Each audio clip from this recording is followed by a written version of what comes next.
think we should call the meeting to order and call the roll. Gina Stino. Jane. Present. Mike Barclay. Present. Fran is not with us. Patrick Kennedy. Here. Mark Nagy. Present. Ellen Mar. Present. Mary McGoldrick. Present. Ellen Wheeler. Meg Wheeler. Present. They're right next to each other, and Rob Hillman. Okay, I'm here. So we will talk about this when we get to capital items in the agenda, but let's put the best possible spin on it. We have less we need to do because our colleagues on the select board have apparently punted all of the capital items. Everything, schools, town hall, new stabilization funds, fields and courts. If it consists of bricks or things nailed together, it's not on this warrant. So we'll talk about that a little bit further. There are some capital items from Capital Budget Committee, but they may not be ready for us. I see Mike among us. He can fill us in on that. But I think our agenda starts with budget items, and ultimately we want to make a recommendation on the overall budget. So give me just a second here. I apologize.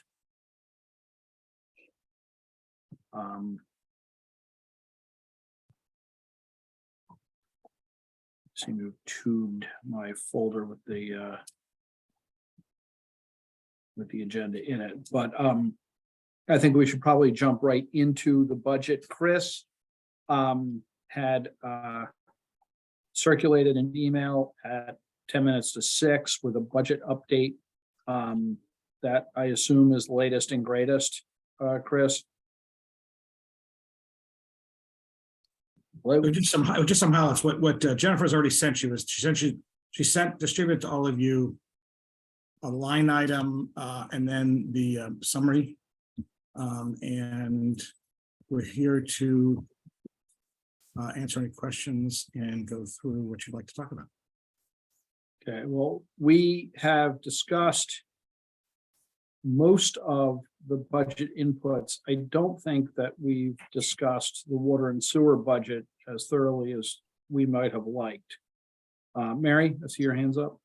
I was just saying Lenora is in the audience again, and since we had to defer her last week after she attended, maybe we could bring her up first to talk about the water budget. If that suits everyone else, that's fine with me. Sure, Chris, we'll hear from her briefly.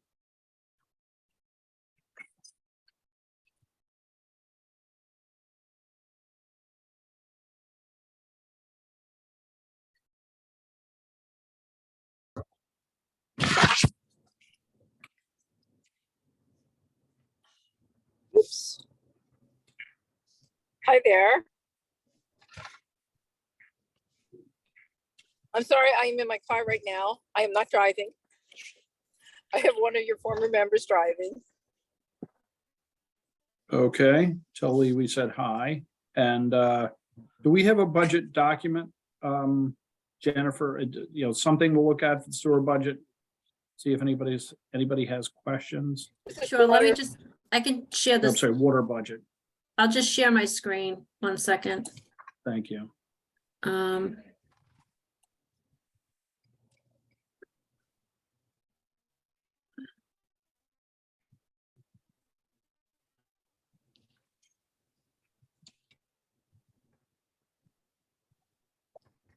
everybody see this?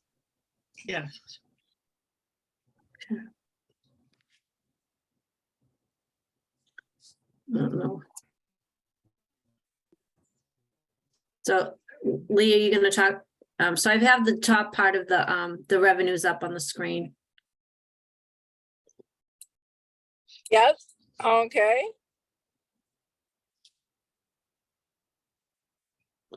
do we have questions about the revenue? I know that we were looking for 2.5% increases in water use charges with the new rate 3 and everything going in, but when the rate study was done, I did have questions for the two gentlemen from Town Hall who did it, our CFO and the engineer, because it seemed as though a number of the rate 3 users were the ones who had leaks. And so far this year, we have found problems with 3 people who had huge water bills due to malfunctions of either systems in their house or leaks. This is why we only went to 2%. Linden Ponds, we're not sure what they're doing over there, but Woodard and Curran has been that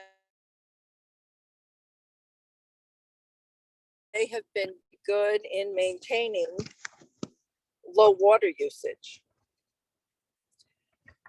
The system development charge, we usually just put in for 3 hookups because we never know what's happening, but with development going on in town, we'll probably be getting more money in that from the different new apartments and condos going in all over town.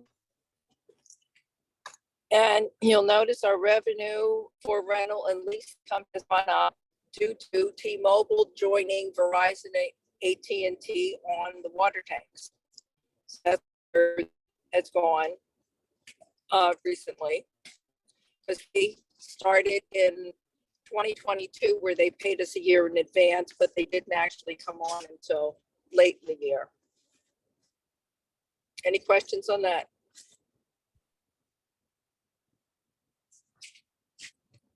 Hello? No. No. Okay. Yeah, go ahead. Okay, do you want to, can you move it up to the expenditures? It is moved up to the expenditures. Okay, good. Now, if you notice, we do have dam maintenance up 67%. That's not unusual because we have to go through a process with the state with re-inspections. And so this is the time frame that we're in that. And that is why that is up.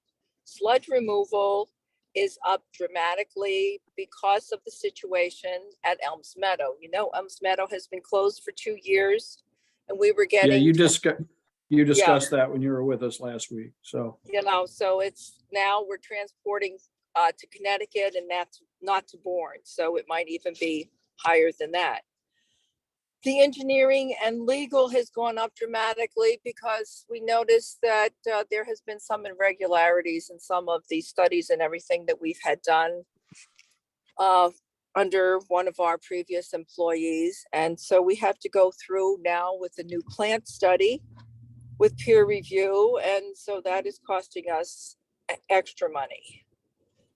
Contracted services is contracted services for Woodard and Curran. That's just the natural increase.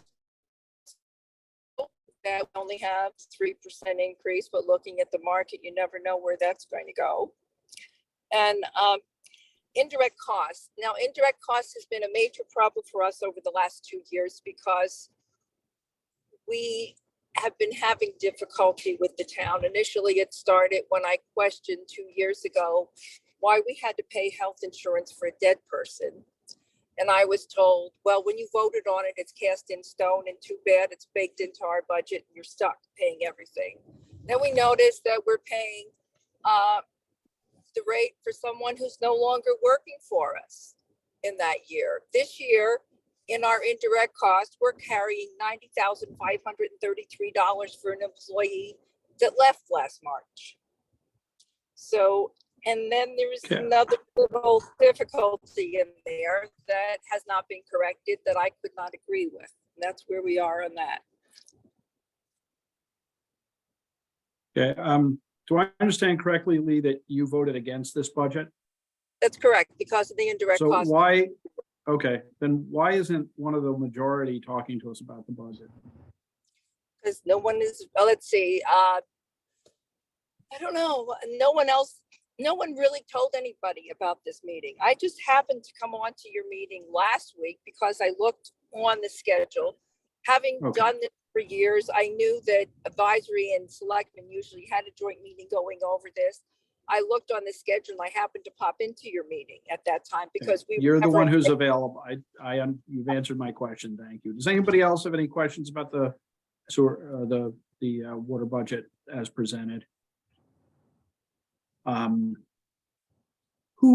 Patrick? Yeah, I got a couple questions. Can we go back up to the revenues? Sure. I'm sorry, I know this was sent to us, but I couldn't find it in my emails. I don't know if the reline may not have said water. But if I'm right, what we're seeing in the column O, it says fiscal year 2023, that's through 12/31/22, correct? That's the actuals. Yes, that's the actuals. That's the one- actuals. So, No, all right, that's the actuals only until December 31st. correct, through 12/31/22.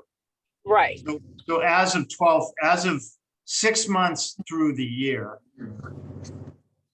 you were at total revenue of 2.9 million. More than half, in excess of half of your budgeted amount. Your budgeted amount was 5.5. 5.6, yeah. See, Okay. but Is there- also, Is there any one-time revenues, or is there any reason that you would be more than, or is it level throughout the year that you receive revenues? In other words, why are you so far over budget on revenue through 6 months?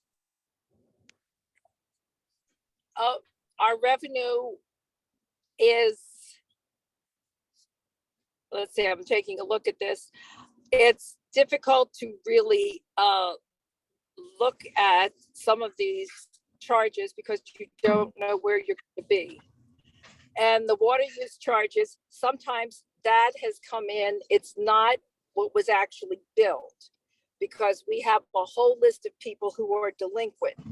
So you have people who are not, it's not like you're billing for this year and this is the money that's coming in. So we're looking sometimes over the last 2 to 3 years, are people suddenly paid?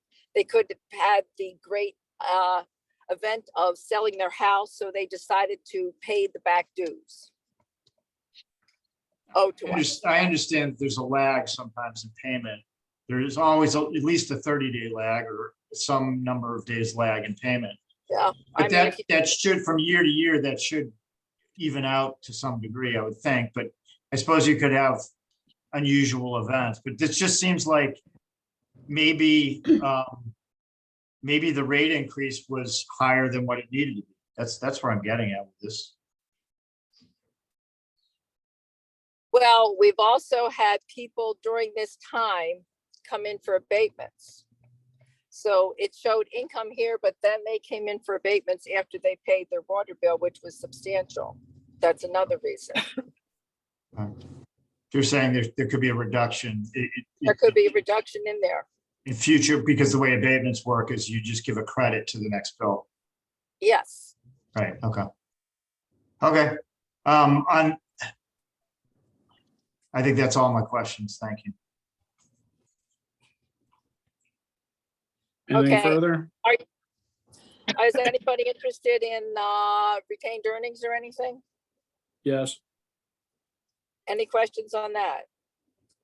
Let's see. At the meeting, Chris had contacted Jennifer for the retained earnings amount, which she gave him as 1.5 million. Unfortunately, that was the amount of retained earnings at the end of the fiscal. $9,000 that the December town meeting voted to take out of retained earnings. So we have $250,000 less than the 1.5 million that was reported to the selectmen 2 weeks ago. And now we also have an issue here because of the Beechwood project that is now ongoing. There were um, bidding problems with that. Let's say irregularities that came out of town hall with Well, the let's project. let's So the not first say, one- no, let's not say 165,000. irregularities unless we mean irregularities. You know, let just, there Yes, first issues time with it was. bidding will The do bid for was this sent out. purpose. All right, we found out that when the initial bid went out, it went out incorrectly, so it had to be rebid, so that added $100,000 initially to the project. And then when the contractor started on the project, it did not include the flow test, so the 2-6 pipes, which basic engineers know would not have given the pressure for the 12-inch pipe that we're replacing, caused us to have $165,000 increase to this project. We're hoping to get that covered by COVID monies. We have not gotten a definitive answer on that yet. And if we do not get that covered by COVID monies, that will be coming out of our retained earnings, which will bring us down to just a little over $1 million. But that's where we are with that. Mike, Yeah, so two questions. Jennifer, if you're controlling the screen, can you shrink it just a little bit so I can see more numbers? Because I guess my question, back to what Patrick was asking, when you're looking down column O and you've got the revenues that are over half of the budgeted amount, and then down at the bottom, there's a deficit through 6 months. And I guess some of this has to do with what you were just explaining about I'm trying to just square that up, where we have extra revenues through 6 months, but we're running a $360,000 deficit through 6 months.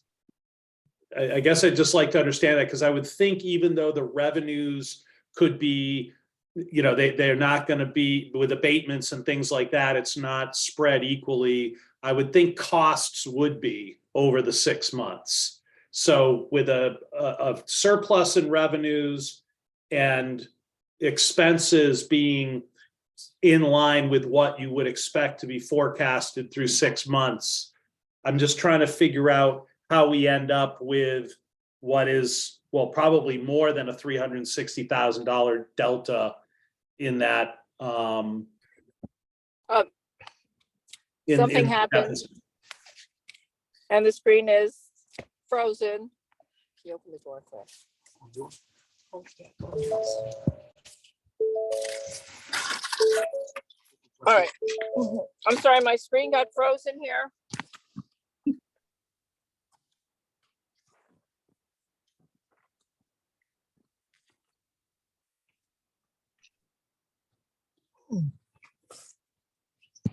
I mean, I guess I'm looking now at the principal line in the debt service, where that is definitely over half of the budgeted amount. Yeah, if you take a look at the debt service, you realize this is the debt from last century. And that debt is over $2 million, and it's going to be over $2 million for the next 2 years. We're not going to eliminate any of the debt from the original $30 million that went out, that the town meeting voted for when we had those problems back in the 1990s. That's not going to be ended until 2032. During the time that I have been on the board, I'm now in my 12th year, we have not gone out for any new debt. This is all old debt.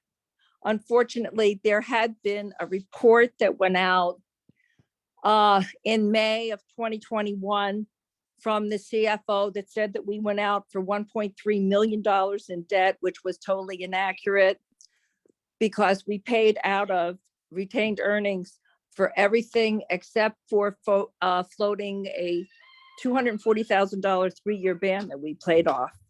And we had $300,000 for another project that is not even in the works yet. So we have no current debt. Okay, So so I mean, so we're really, yes. So this is one of our biggest stumbling blocks, because we have this debt that we've been paying off for years. And now that we have the well field closed, we have that lack of income.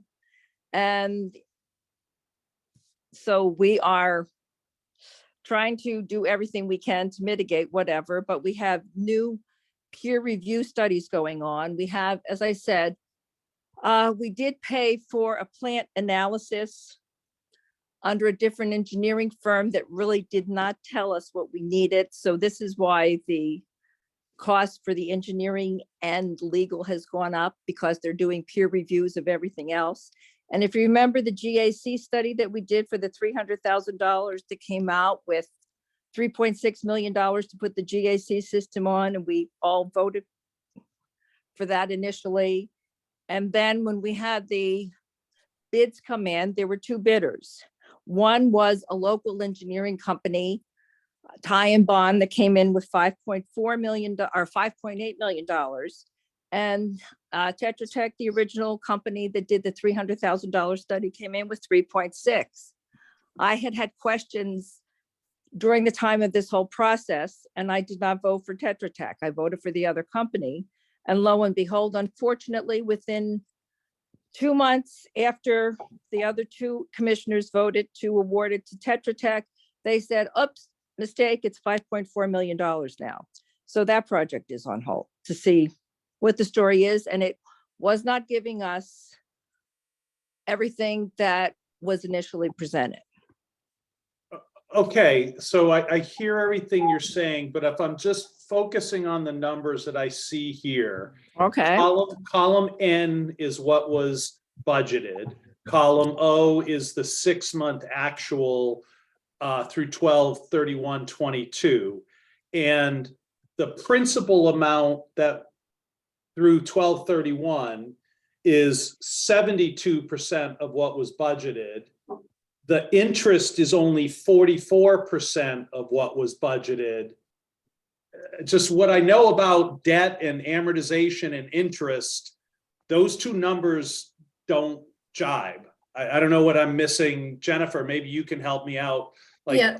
something doesn't, I mean, so- if you're Okay, so- paying, you'd be paying equal installments on the debt, wouldn't you? Principal No. and interest? No, you wouldn't. Let me just explain for a minute. First of all, the interest is the bank interest that you're getting, which isn't really high right now. It's allocated. I have to talk to the treasurer when it's allocated. So the bank interest has nothing to do with the debt service. Debt service is structured in the following way. You have one principal payment a year, and then you have 2 interest payments a year.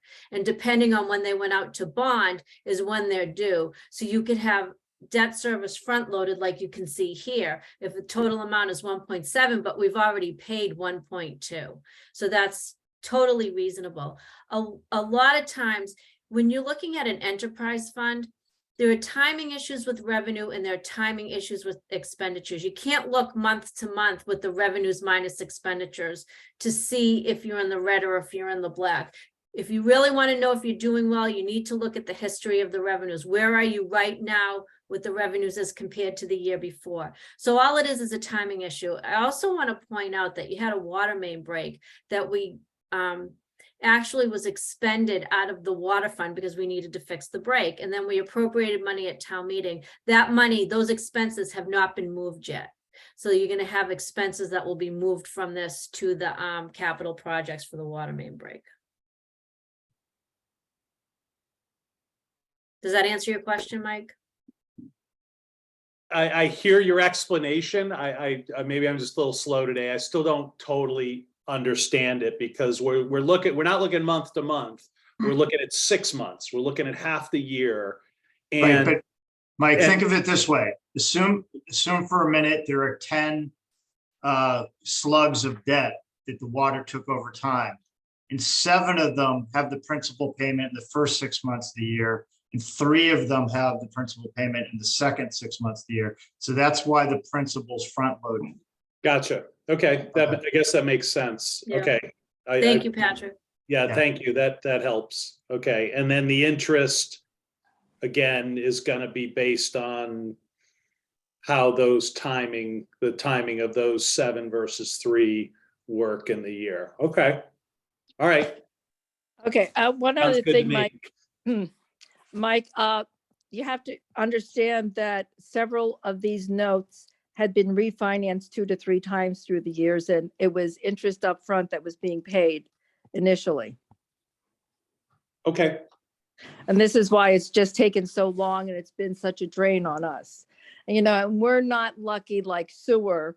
We only had a $10,600 connection fee, where sewer was having a $35,000 connection fee. So they were able to get a large amount into their retained earnings or capital stabilization, whatever.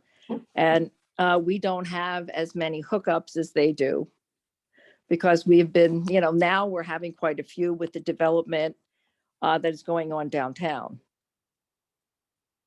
but you'll get paid for those eventually, right? Oh, yes, no, we have to, Yeah. as long as we're still negotiating on that, and we need some more information on some of them. Because it took a while. There was the development on 3A. That it took about 1.5 years before we got that. That is where you saw you can't see it in here now, but up a little further, the cost, it was over 100 and something thousand that came in that year. We only budgeted 40, because you just never know when these developments are going to be hitting us. Yeah, okay, all right, thank you. Any other questions? Anything else on water? Okay, thank you, Lee. Thank you so much for having me. And I made it No, safely thanks. home. Good for you. We'll say yes. It's been a really crazy ride on the expressway tonight. Bye now. Bye. Bye. So that's an input into the broader discussion of the budget. I mean, there was a certain amount of things embedded in that explanation that might warrant, no pun intended, a deeper dive, no pun intended, into the water department. I mean, we're not an audit committee, but that conversation could have been 2 hours longer. So why don't we table that for now, but maybe have a serious adult conversation about it after we get through the warrant over the next couple or 3 weeks. So what's next? The budget, do we have a sewer budget document? I'm not sure we looked at it. Mike, your hand is up. Is that vestigial or outstanding? I think the sewer department's the only one we haven't actually spent a few minutes looking at, although do I recall? I've watched so many meetings, I can't remember which ones are ours. I recall sewer talking to the select board last night. I'm not sure they spoke with us. There didn't seem to be a lot of highlights. Chris, what do you got? So Or Jennifer could show you Jennifer? that too. It's really pretty simple.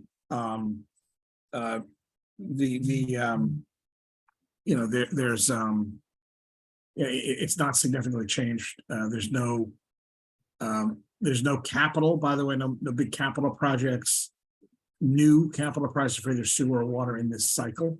So it's just regular budgeting. There is the Beechwood project as was mentioned underway now, but that was approved last year, or already approved. With sewer, they're just kind of, they've unwound their grinder pump maintenance and turned them back over to the residents. And they're actually beginning to absorb 2 new clients, the Stop and Shop Plaza. That connection is now complete and is being finalized. And then the Cook Estates, which was approved back in December as an emergency hookup as a result of the Board of Health's requirements, that's being finalized as well. So they'll be absorbing new customers. So we expect that they'll have a positive, I mean, you can't project it yet because we don't know exactly what the revenue is going to be, but they should have an increase in revenue this year. And otherwise, I think there were just a couple of changes in this one there, Jennifer. They tweaked their legal budget because they're in a potential warranty claim over the filtration system. That's an ongoing conversation. And I think they tweaked the amount of money they're putting into, Contracted services. yeah, thank you, which is just an increase for, that's in the contract. So, otherwise, I think it's a fairly status quo budget, as far as I know. Okay, does anybody have any questions about the sewer budget? That was consistent with their presentation to the select board yesterday evening, after one of their representatives sat for a good long time, so I think we should give him, the notion of dragging him in to talk to us for 10 minutes struck me as just a little too much, so that, I think, concludes the various departments that we generally look at. Chris and Jennifer, I think it would be appropriate at this point for us to have an overall look at the budget, any remaining questions folks have. And then I'd like to vote it. I mean, it's the biggest, biggest item on it at town meeting. It's the biggest item every year. And it seems to have come together nicely. Chris, you want to give us, I know we only have you for a few more minutes, so can you give us So, an Well, overview? you're in more than capable hands. Jennifer knows this more inside and out than Oh, I know, but than I do at this point, so. being nice to thank you. for that. So you could throw the awkward questions at me and the good questions at her. So the budget's balanced. A lot of hard work went into this. Jennifer had to do a lot of adaption. The accounting styles of the prior office were different. And we're also coming out of the pandemic, right? So that we're unwinding some of that, and there's challenges with that. I'll start with the schools. We had a really good conversation with them early on this year. And as a result, there's three key pieces to this. One, they're getting I think it's 2.6%, right, Jennifer, increase in their overall operating budget, which is great. And very substantially below where they started. Yes. Now, yeah, which is- the caveat to that is we gave them there were two one-time cost items that are very significant. One is $300,000 that's coming from free cash that'll fund full-day kindergarten implementation. It'll help fund the full-day kindergarten implementation in 2024.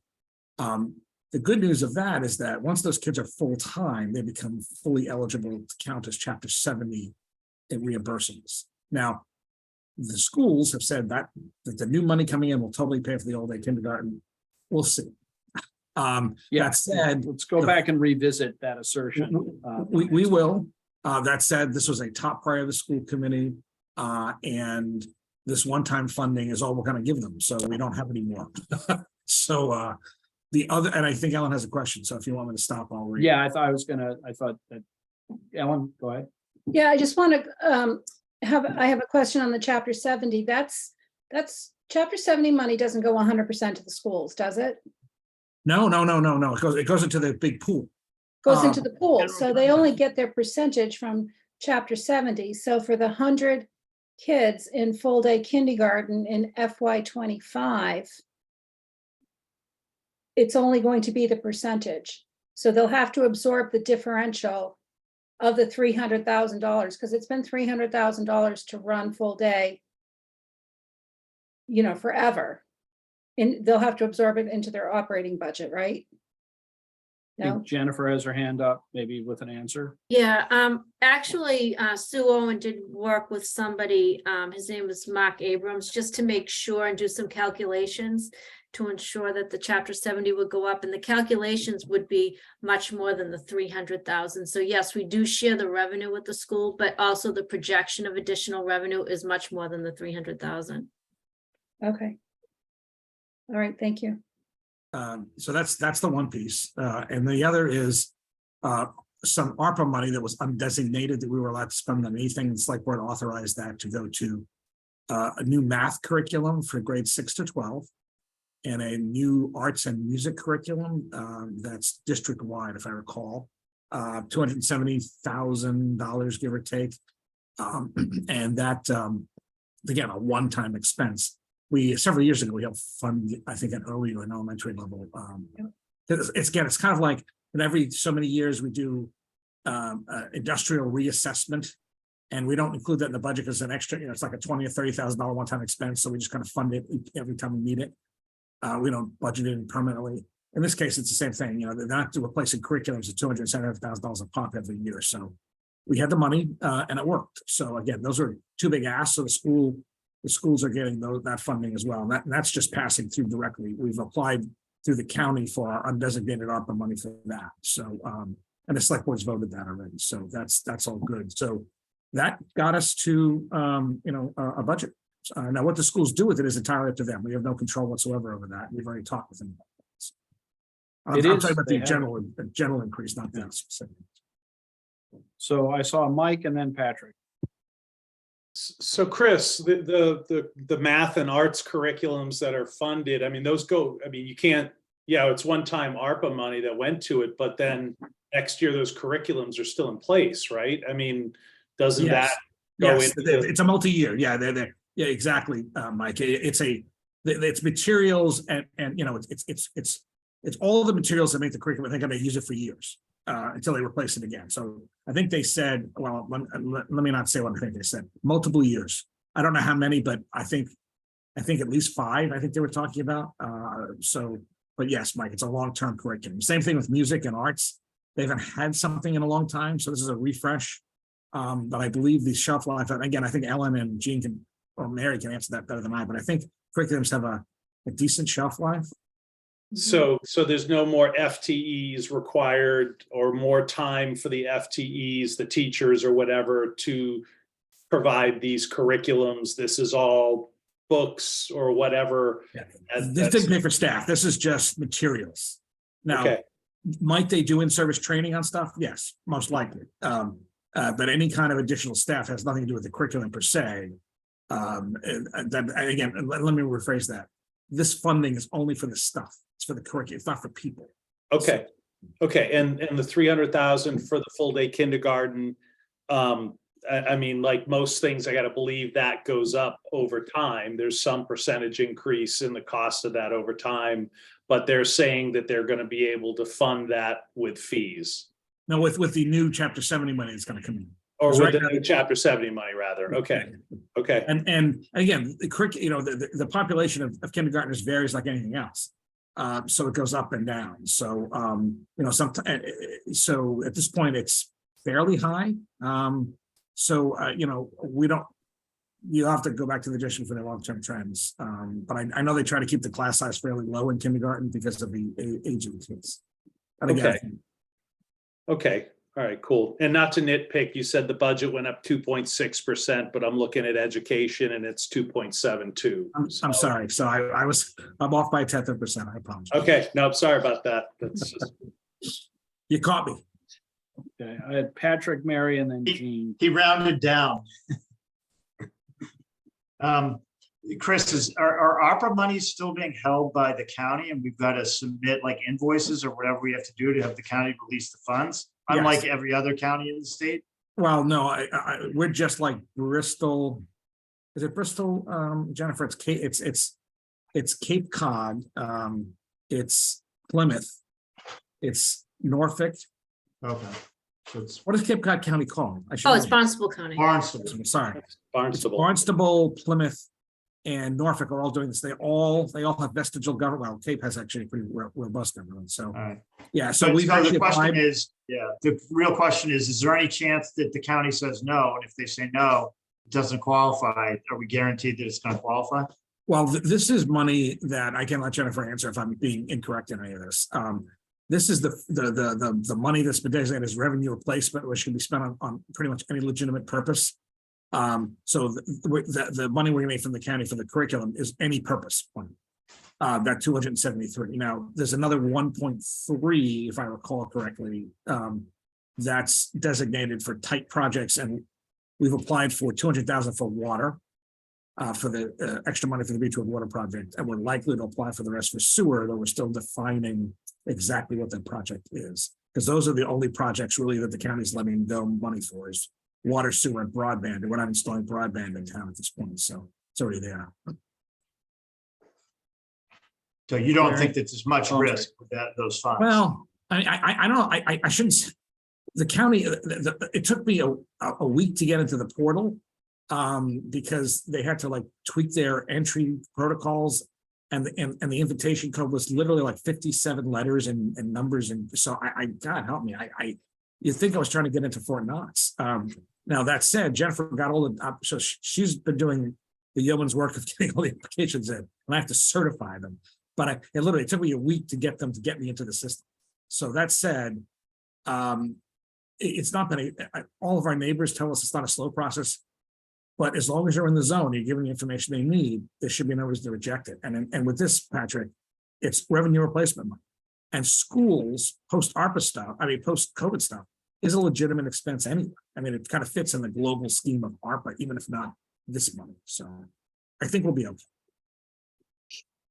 Mary? Yeah, just for Patrick and Mike. So when we had our school subcommittee meetings, we talked in depth about both the new curriculum and the full day kindergarten. I did request from the chair of the school committee, Lance, to ask Susan to send us the line by line budget, which I have not seen yet. He did get back to me and say, sure, because I would be curious to know within their budget, because their budget with half of the full day kindergarten and the curriculum, I think was sitting at 4.5% increase. Is that right? So take away take away that $300,000 in total. I'm not sure how that percentage would fall out. I'm curious to see if they cut anything. They were planning on adding 8.5 FTEs. So I don't have that info yet, but I will certainly share it with the group when we get it. And obviously the concern is just sustainability going forward with what they're doing, so. Jean? So just an editorial comment that I received a bulletin today from Mass Association of School Committees saying that education aid is at a historic high in the governor's proposed budget. She filed it on Wednesday, March 1st, which is later than usual. And state chapter 78 is funded statewide at $6.5 billion, which is a historic high for 2024. So that's good news if everything passes the way they expect it will. And there's a lot of information in here that I haven't had time to really digest yet, but that stood out. Because if we're looking for more Chapter 70 funds for the full-time kindergarten, then we may be in good shape. Or better shape. Not good, but better. Hey, Mary, just a quick math, that 300,000 would be about 1.3 percentage points of the school budget. So if you added that in, that would have made the increase more like 4% versus the 2.7 that we're seeing in this budget. So I think the 4.5% increase included funding half of that. So funding $150,000 is my recollection. And then it was going to go up to, I believe, 5.6 or 5.7 with the whole 300. Ellen's nodding, so I know I'm on track with this. So do more math, Mike. Well, did they also have the 270 for the curriculum in their budget originally Yes. too? Yes. So Yes. probably between those two, you're probably getting pretty close to that 4.5% increase that you originally saw. Yeah. So. If Jennifer has a question or comment, Rob. Yeah, go ahead. Sorry. I just want to mention that the school department budget only went up 2.5%. When you look at the overall sheet and it says education, that includes the vocational technical school, which there was an increase. But when you're just looking at Cohasset Public Schools, it's only 2.5%. So actually, I overstated it 2.6. I didn't understate it. Sorry, we had 3 new kids in the VOTEC, and that actually went up like 50 grand. So that was the big increase. If Anything there's nothing else else? on the schools, the quick hit on the other shared budgets. Insurance, we had a great run on medical with some flat years, even a decrease, and there was some rebates that came back to us, but that ended this year. It's ended for next year. Diane left Maya. Yeah, that's what happened, and we didn't get any benefits anymore. So We got to get her back. Somebody write her in. Keep her on the board. The increase was projected at about 8.5 or 6. I forget exactly. 8.8. It was 8-9. 8.9. And we were in the upper level, but not the top of the pool. And that was because of the utilization rate. A lot more people going back to doctors, and this is some higher claims in there. That said, we have cushion in the budget that we've been over the last couple of years, and in the healthcare budget, and we were able to get a 1% plus decrease by participating in a new wellness program where they're going to actually have like a wellness kind of coach come in and work with people, which is above and beyond what we've already been doing. So it's going to reduce our rates. Is it down to 7.5 or 7.7? Yeah, I think it's like around there, 7.7. So we're jumping about 1%, which is great. Plus we had a little cushion in there. And we do have, there's hope that there might be some other kind of dividends. The other insurances that we do, the property casualty workers' comp, are going up as they're budgeted pretty much. That said, we do get prepayment discounts on those. We get participation discounts on those. And we take part in best practices and training programs. So we try to max out the savings we can get. They've kind of tightened a little bit. We were really aggressively saved like 15, 18% across the lines a few years ago. And they've shrunken that back a little bit for all of us. That said, we are particularly aggressive on the property casualty and workers' comp side. So we will see savings, which is great, which will keep our rates down. And we've had a fairly good claims history, and we're trying to maintain that. Things like the thermography cameras for facilities to make sure we don't have heat leaks and then frozen pipes and roof inspections and tailgate trainings at DPW and driver simulators for police and fire. All those things matter, and we get discounts for that. And it also just makes us safer. So we're very aggressive in taking part in that. So those are good. And the good news on pension is even though it got whacked this past year, because they reset the numbers and then they caught up on some employees that they seemingly didn't count and then they counted. This year it's only like 1.4%, I think, increase. It's a much lower increase, which helped absorb the increase in health. So it kept a little bit of a balance. That said, there's going to be a continuing rise in projected rise in pension until it's paid off. Once it does, it falls off a cliff. And that's what's going to help pay for OPEB in the OPEB plan. And the problem is, I think it's 2030 something, so it's not coming out. Otherwise, the budget's in pretty good shape. I mean, knock on my table wood here. And if there's any other questions, feel free to ask me or ask Jennifer. Anything? Okay.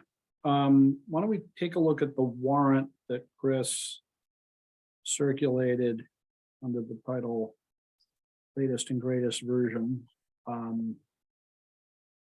That's dated, well, it's dated as of today.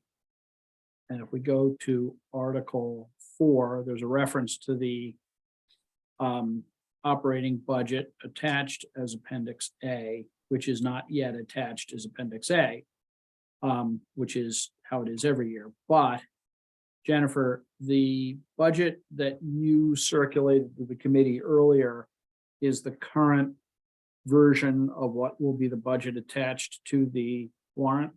Yeah, the budget that I circulated, as you know, that there's a cover page that shows all the revenues and it kind of sums up the expenses. But then on the second page, you have all the detail of what the amounts are for each department. And that's what you're going to see in Appendix A. Okay, so, this is the vote we usually take at this stage toward the, as the date for a final warrant looms. Chris, can you or Jennifer, the select board has not yet voted the budget, correct? Are they waiting for us? They're waiting for you. Okay, so it is time for us to do our duty as described in the bylaw. And I suppose the best place to start is to have a motion and then see if there's anything further to discuss. So I think we'd take a motion along the lines of that the advisory committee recommends that town meeting adopt Article 4 as it appears in the warrant draft as of March 29, 2023, and Appendix A as described in the meeting. I think that's it. Adopt the budget. Does anybody want to make that motion? So moved. Jean, a second? I second. I think Mike got there moments before Mary. Any further discussion? Okay, well, I know this is the result of an enormous amount of hard work by our professional staff, so thank you. We'll vote by roll call. Gina Stino, Aye. Mike Barclay, Aye. Fran Collins is not here. Patrick Kennedy, Aye. Mark Maggi, Aye. Ellen Mar, Aye. Mary McGoldrick, Aye. Meg Wheeler, Aye. and Rob Hillman. I too am an I. I always enjoy spending 50-something million once a year, and we've done it again. But again, thank you for your good work on this. I know, I have a creeping sense of how much goes into it. I will So- give, Jennifer really jumped in and she did a phenomenal job this year, so I want to thank her for diving in unfamiliar waters and coming up to speed very quickly. As a small town as we are, we have apparently more than our fair share of quirks, so. Thank you. We appreciate that. Okay, I'm gonna tackle the next couple of articles that are financial, and then I'll leave you for the night. There are no- one. Article 5, there are no unpaid bills, so the motion on town meeting floor will be to definitely postpone, which is awesome. Okay, well, we don't need to recommend that, so we can move on. Ellen, in your score sheet, if you're still keeping it, we should just mark that as like, indefinitely postponed, IP, and we're not gonna vote on it, but we don't have to. So what do you have next, Chris? Supplemental appropriation? So I'm gonna have, so Jennifer can carry you through the next batch of these, Okay, which is Article 6, Article 7, and Article 10. And let me just give you a highlight, because I'm gonna have to jump off here. So Article 18, you've got information on, and Rob and I have talked about it. It's a tweak to the bylaws about the publication of building permits. Rob, I think, is comfortable explaining what it is, so you have a memo. That was a brand new article that popped on last night because it got raised yesterday. So rather than cause a crisis, a potential problem, we decided to address it quickly. So, but I think you're comfortable explaining that, Rob. You're good. I can muddle through. Okay, so is there anything else you need from me? Again, Jennifer knows this as well as I. Is there any, and again, you have Charlotte. Charlotte's in the audience, by the way, so she's prepared to talk about the Stormwater. Talk about the stormwater. And I don't have anybody from, so, well, Mike was at the Capitol meeting, so he can tell you what happened with that. And I'm gonna actually now make Jennifer host, and thank you all very much. I really appreciate the work you folks do, and the collaboration and the very long and in-depth questions, which keep us all sharp and get better information. So I appreciate it. And if you need to meet again before town meeting, just let us know. Thank you, Chris. Thank you. Okay, probably the best way to go at this is just in the order in which these articles appear in the draft warrant. It's just easiest to keep straight. So Article 5 is indefinitely postponed. The supplemental appropriation for fiscal 2023 is the application of funds to matters to expenses incurred in the current year prior to June 30, 2023. Is that correct, Jennifer? Yes, that's correct. Okay. If you want, I can walk you through it, or if you have, I can answer questions however you want to proceed, Rob. I think probably in the interest of time and the fact that we've touched on some of these things, why don't we see if anybody on the board has any questions about, we've talked about police overtime, fire legal, interest of debt, the transfer of PEG access funds. That's actually something about which I know a lot, like way more than I ever wanted to. And that is just a ministerial transfer. The money comes in from the license fee and franchise fee, technically the franchise fee, and it gets dispersed to our cable access corporation that operates the public and educational governmental cable for Cohasset. There's nothing else that can be done with it. It's negotiated. That's all good. Does anybody want to talk about police, fire, legal, or interest on debt? Mary? Just a quick question, and maybe I missed this in an earlier meeting. In terms of the legal fees, is that just a result of all the contracts being settled last year? Yes, there were, oh, exactly. There's a lot of this is labor from the beginning of the year. And there's also, they pay KP Law probably about $25,000 a month, it seems like, on average, of whatever the pending cases there are. I can't speak to that, but there is a lot of labor in here. You're absolutely right, because of the settlement of the contracts. Okay, thank you. I'm also comfortable saying that, the town closed 7 or 8 unit contracts, and bargaining is expensive. I don't think those costs are out of line at all. So from my point of view, whether that's sufficient for anyone else is up to you. Ellen, that doesn't include the schools, though. The schools have separate counsel, and that comes out of their budget, I think. It does. Yes. Ellen? Yep, it does.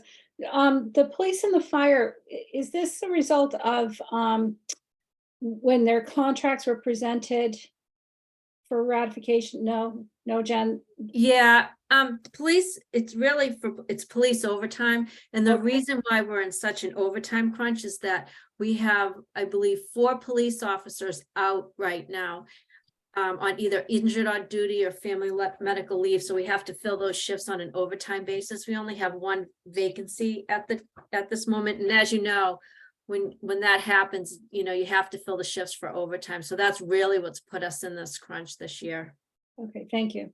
You're welcome. Anything else? Okay, should that be interest on debt, Yes. Jen? Okay, just.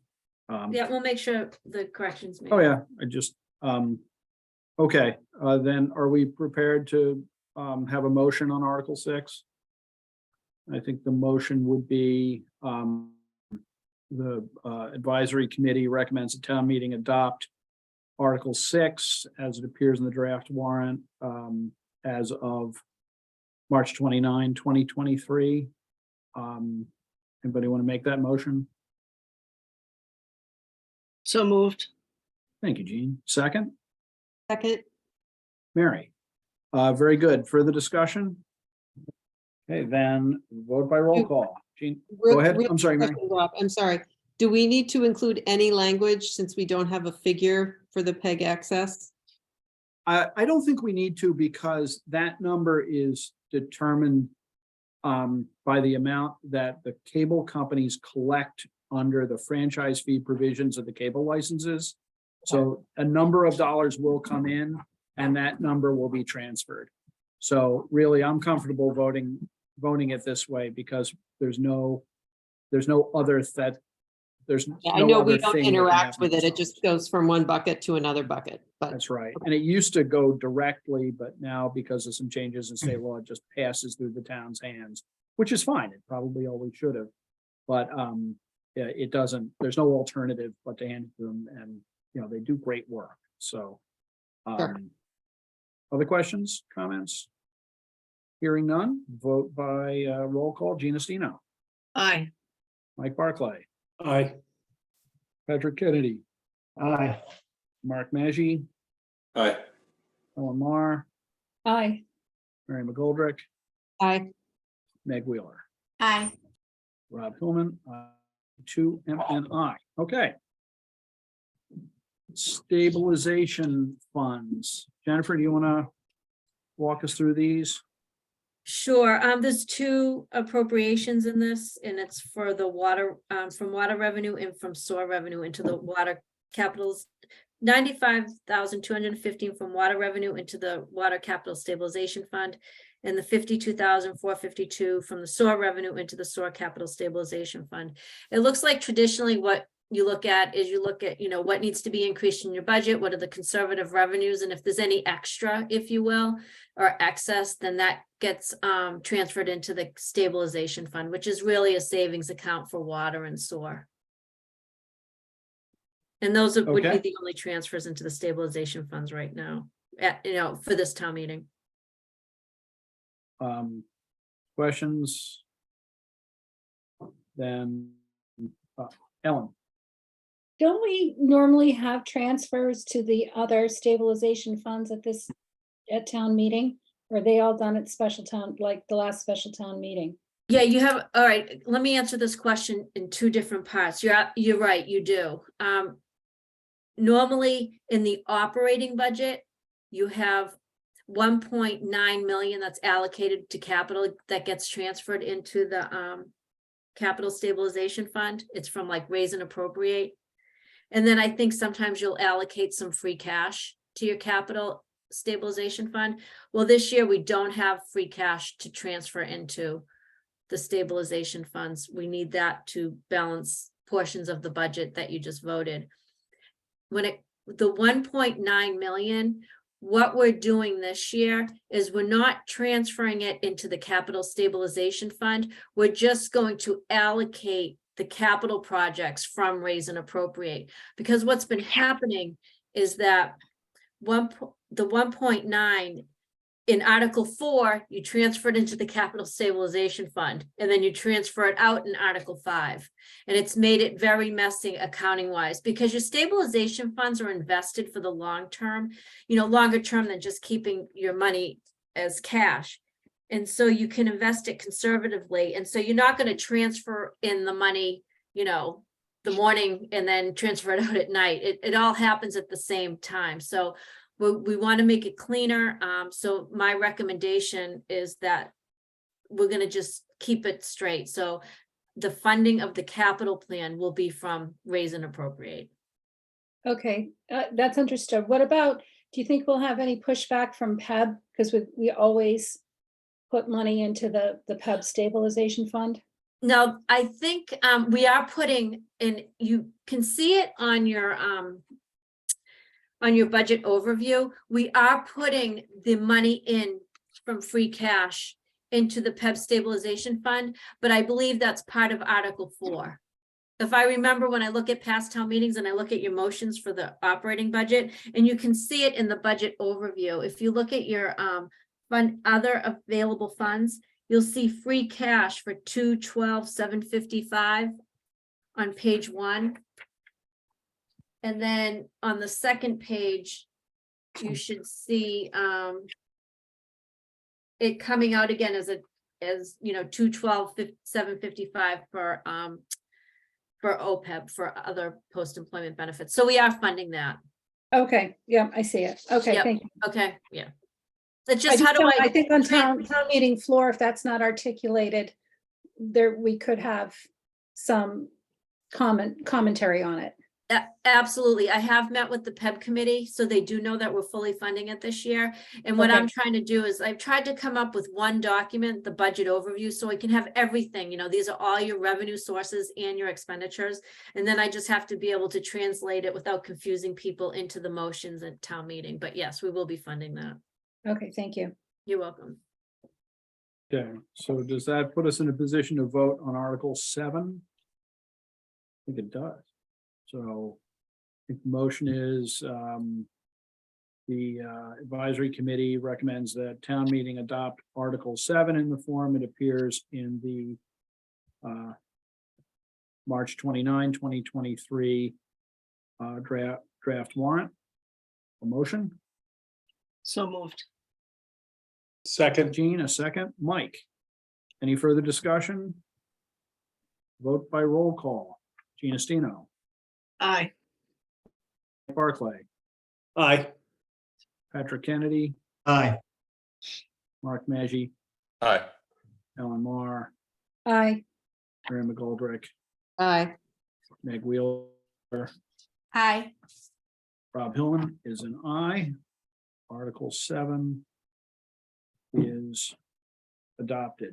Mike, what do you know about our friends on capital budget with respect to Article 8? I was told that they had approved most of them Yep. and we're still looking at a couple. So Yeah, can you fill us so, in? so just real quickly, relative to what we saw in the draft last week, there are 3 less articles. One of them was to retile classrooms at Deer Hill. The other was facilities department vehicles. And then the third was the new facility assessment for police fire. So those were in it last week and they're out now. So looking at the draft that we have today, they voted on 9 of the 12. The ones that they did not vote on, and they were all unanimous, the votes that were taken. They did not vote on project number 5, which is the smart panels. They did not vote on project number 8, repair the sewer lines. And they did not vote on Article 9, the data center upgrades. So just looking at the math though, everything that is here in 1 through 12, if you add that up plus the debt service, it takes us $83,403 in deficit relative to the 1.996 that's budgeted in the overall budget. So just the smart panels, they want to go back and talk to the schools, and I think the thinking is that maybe instead of doing 28, they do half of those or something like that. As far as project 8, Michelle was on the line and she said, well, if we're in a deficit, that this could potentially go into the DPW budget. So that was tabled for the time being. And then just with the IT budget, given the size of it, there's, a lot of questions around, I guess they want Ron to justify some of the specifics of the data center upgrades. But like I said, all the rest were voted unanimously 4-0. And it's just those last 2 or 3 that have to be voted. They scheduled a meeting for Monday at 5. Yes, Jean? Just a quick question, because my whole warrant on this page did not print. So did you say there are 12?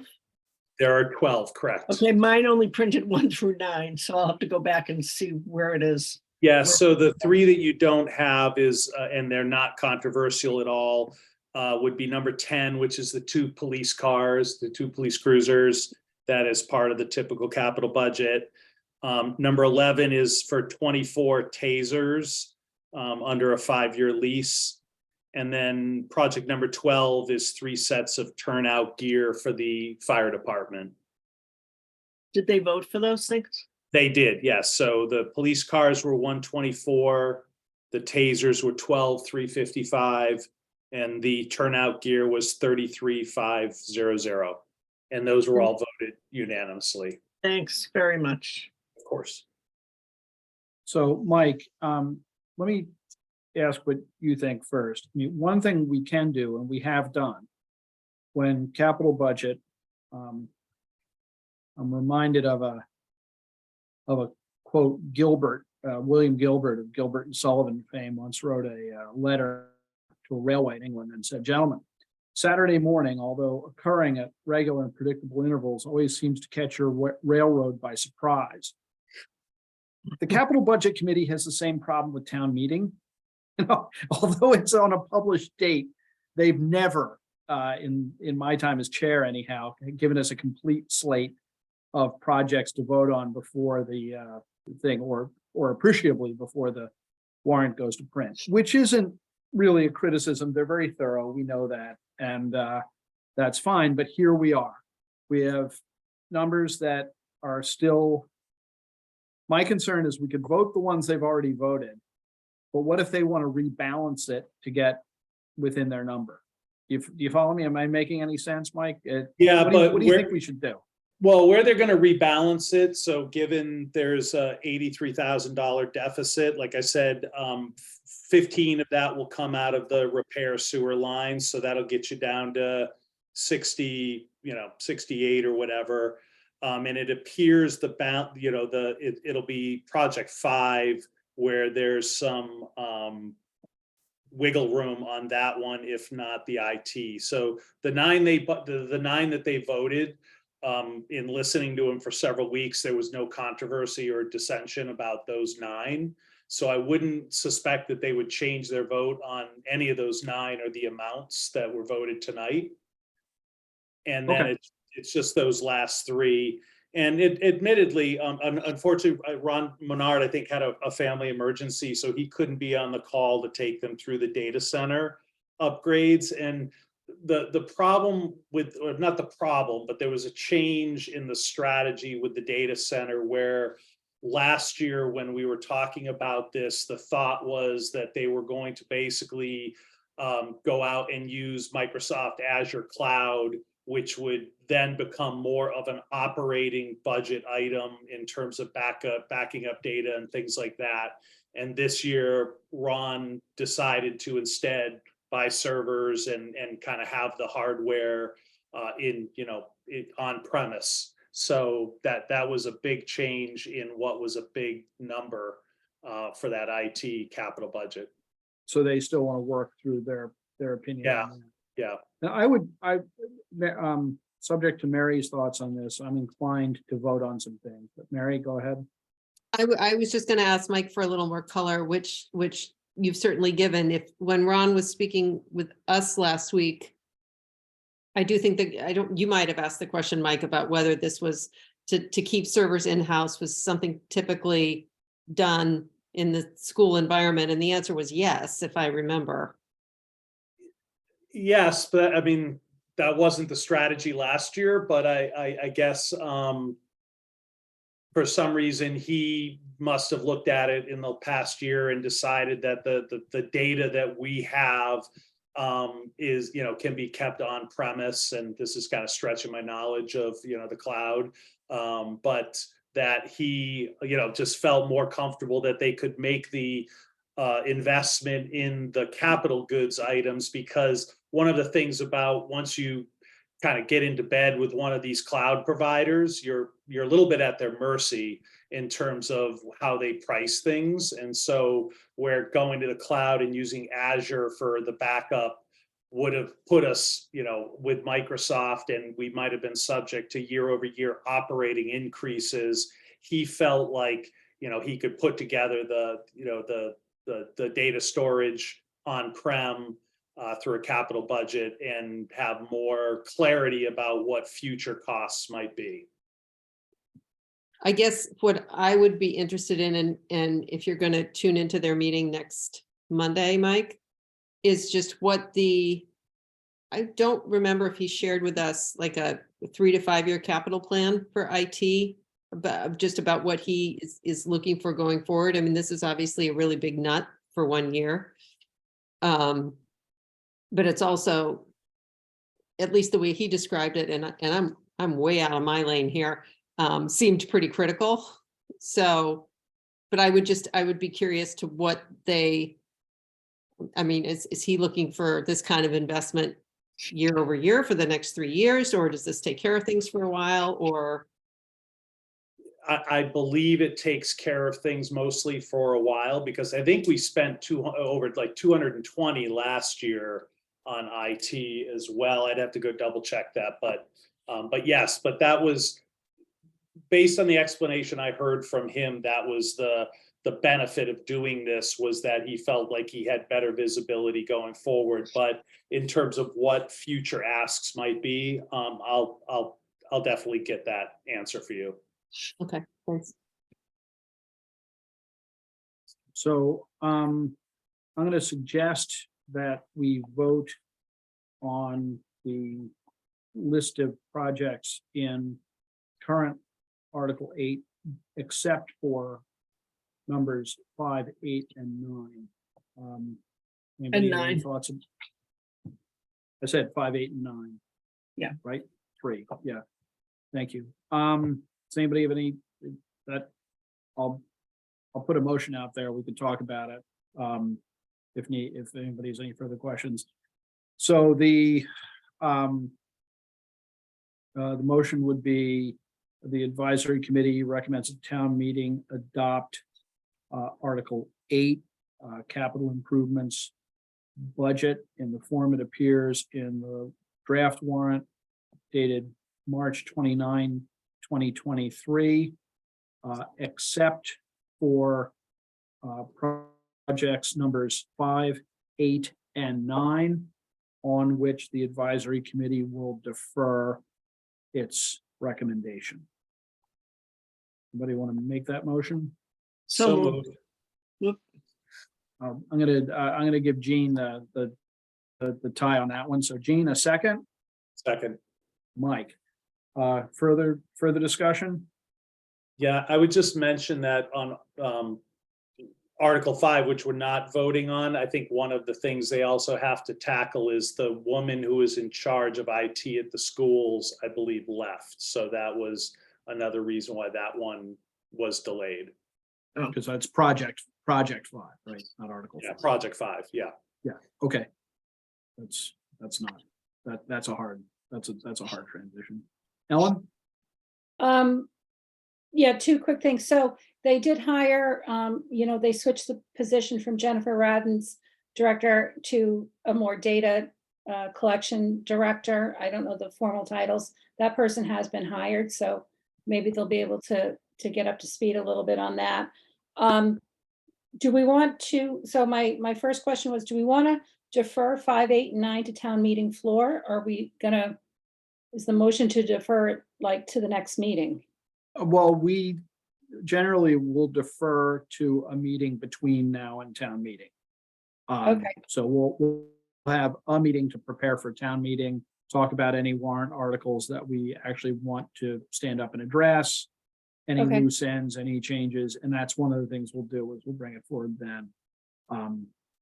Once capital budget votes, it should be pretty easy, unless we disagree with them, in which case we can have a more robust conversation, but not town meeting floor. Other questions, comments? We have a motion and a second. Vote by roll call. Gina Stino, Aye. Mike Barclay, Aye. Patrick Kennedy, Aye. Mark Maggi, Aye. Ellen Mar, Aye. Mary McGoldrick. Aye. Meg Wheeler Aye. and Rob Hillman. I too am an aye. Article 8 is recommended. Which brings us to, we have somebody with us for the stormwater. Why don't we jump down to that? Because the other ones are fairly ministerial, and then we want to talk about capital for a few minutes. But I hate the idea of making people wait. So is that Charlotte who's with us for the stormwater bylaw? Hi, yes. Hi. Do you guys want me to, oh, sorry, I'm not a, doesn't look like I'm a panelist, but I can walk you guys through the changes if that works. Yes, if you would, and if we can, I mean, I see you, I don't see your picture, but you're on the panel on the screen. I'll move her to, okay, I just moved you to a panelist, Charlotte, so you should be good.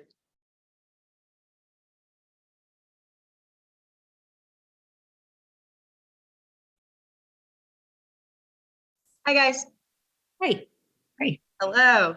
So I can share my screen if that's probably easier. Oh, no, looks like you've disabled it. So I can walk you guys through the stormwater bylaw edits. For those of you who don't know me, I'm Charlotte Pechtel. I'm the conservation agent. And so for our stormwater bylaw, we have proposed a couple administrative procedural changes. One of which is we've clarified the amended stormwater filing process for full stormwater permits that require a hearing and for administrative permits that do not require a hearing. So we did add amended permit language into our bylaws. We do have a process already in our rules and regulations This for won't be much longer. changes. I'll be back down. But we wanted to clarify that language. Oh, sorry. But yeah, we wanted to clarify that language in our bylaws about the amended filing process. And then our second change was we are proposing to add a kind of like a 3-year time period to our permits, because right now the stormwater bylaw does not specify an expiration date for our permits. So we proposed 3 years with an extension process of up to 1 additional year. We do have some language right now that we are still looking at with the commission, but we probably won't make that to town meeting. So we're going to keep the extension period to 1 year if someone needs some additional time to complete their permits. The reason why we went with 3 years for an expiration date for our stormwater permits is because our wetlands permits that we also issue are 3 years. And that's from a state regulation too.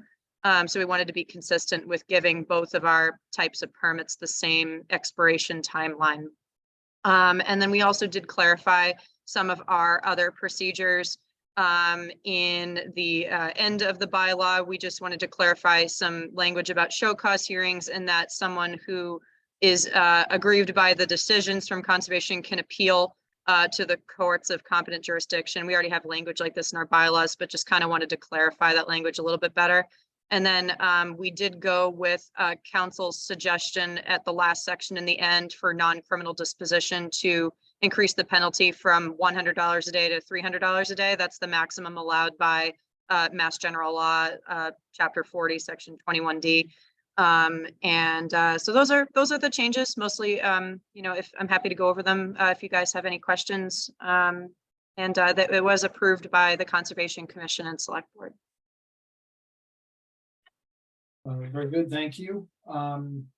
Did anyone have specific questions? It sounds like town council weighed in as well. Ellen?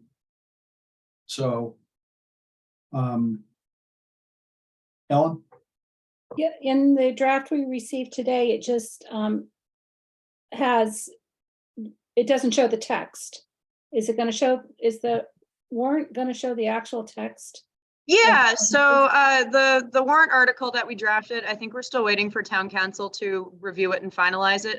We proposed in the warrant article, we put the language from each section that we added in bolded, underlined, and then the language that we're proposing to remove, we put that in with a strike through. So I'm sorry if you guys can't see that right now, but we are definitely finalizing our warrant article notice of intent with town council right now. So we're going to show the language we added in bold and underline and the language we removed in strike through. Okay, thank you. Typically, I'm sort of hesitant to vote. I mean, even if this is ministerial and even if it is in the process of getting drafted, I just think it's not the best practice to sign a contract you haven't seen or approve a document that we haven't seen a draft of. So I'd recommend that we defer on this one and just make a recommendation at one of our meetings prior to town meeting when we actually have language in front of us. Is that okay with everybody? Does anybody have a difficulty with that? I think, we're not going to need another debrief on it. If anyone, when we see the language, if anybody has specific questions, maybe they can, ping you or something, but I doubt it. I mean, it sounds like it's been vetted. So you said that the select board approved this without a final draft? So we have the, we did submit our warrant article submission. It's just the language itself, like just to add any sort of necessary language from town council. They just have to incorporate that, but town council did review the bylaw edits and they did propose, certain language changes, and the commission reviewed that as a whole and we voted on it. And, the Conservation Commission approved the bylaw language.